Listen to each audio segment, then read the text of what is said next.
Over the course of these 8 years, I've seen the hopeful faces of young graduates and our newest military officers. I have mourned with grieving families, searching for answers, and found grace in Charleston Church. I've seen our scientists help a paralyzed man regain his sense of touch. I've seen wounded warriors who at points were given up for dead walk again. I've seen our doctors and volunteers rebuild after earthquakes and stop pandemics in their tracks. I've seen the youngest of children remind us through their actions and through their generosity of our obligations to care for refugees or work for peace. And above all, to look out for each other.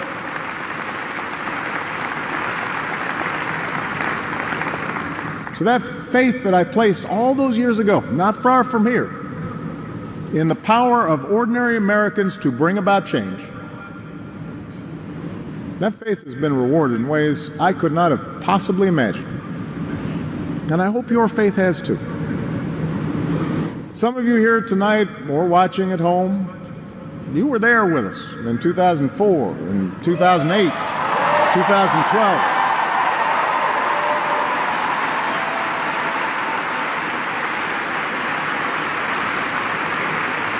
Maybe you still can't believe we pulled this whole thing off. Let me tell you, you're not the only ones. Michelle,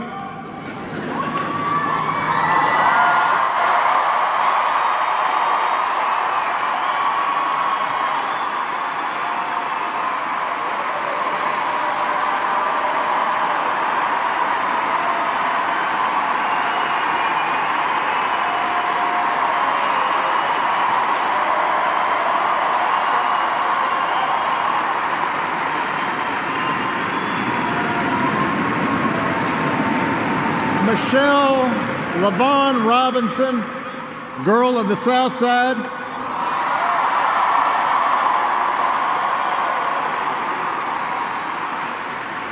For the past 25 years, you have not only been my wife and mother of my children, you have been my best friend.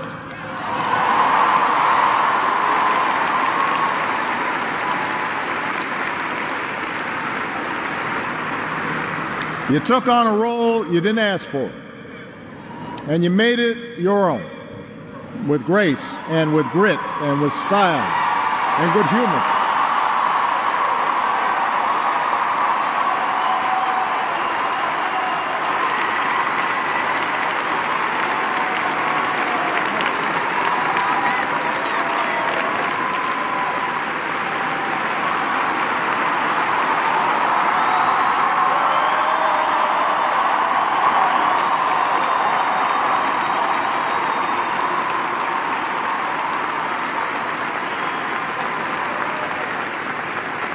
You made the White House a place that belongs to everybody.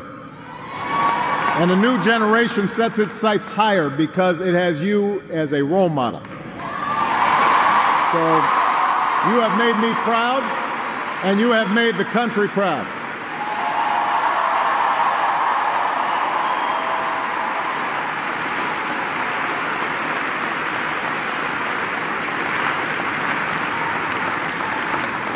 Malia and Sasha, under the strangest of circumstances, you have become two amazing young women. You are smart and you are beautiful, but more importantly, you are kind and you are thoughtful and you are full of passion. And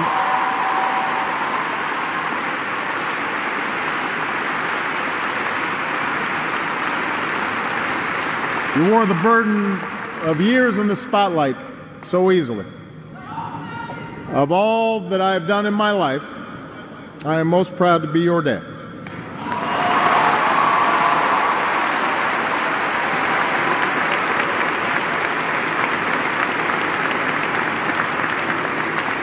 To Joe Biden,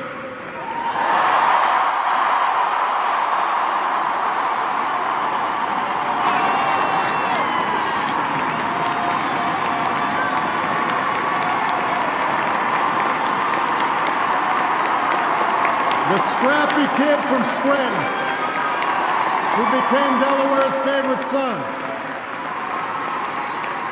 You were the first decision I made as a nominee, and it was the best. Not just because you have been a great vice president, but because in the bargain I gained a brother. And we love you and Jill like family, and your friendship has been one of the great joys of our lives.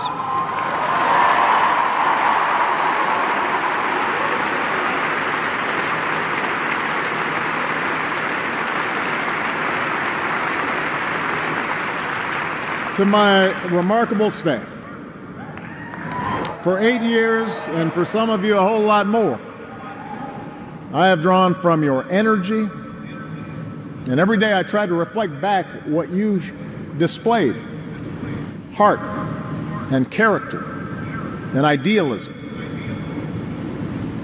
I've watched you grow up, get married, have kids, start incredible new journeys of your own. Even when times got tough and frustrating, you never let Washington get the better of you. You guarded against cynicism. And the only thing that makes me prouder than all the good that we've done is the thought of all the amazing things that you are going to achieve from here.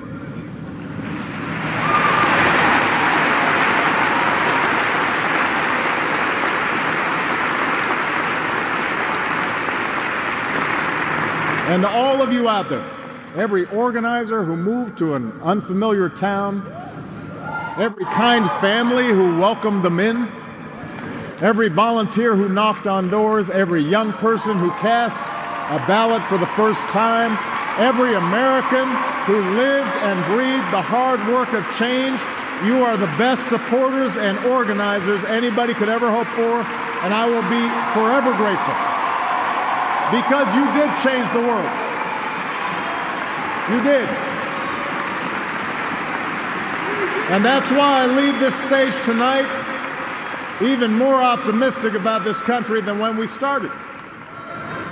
Because I know our work has not only helped so many Americans, it has inspired so many Americans, especially so many young people out there, to believe that you can make a difference, to hitch your wagon to something bigger than yourselves.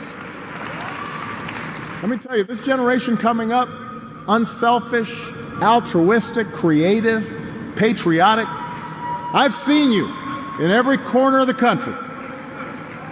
You believe in a fair and just and inclusive America. You know that constant change has been America's hallmark, that it's not something to fear, but something to embrace. You are willing to carry this hard work of democracy forward. You'll soon outnumber all of us, and I believe as a result, the future is in good hands.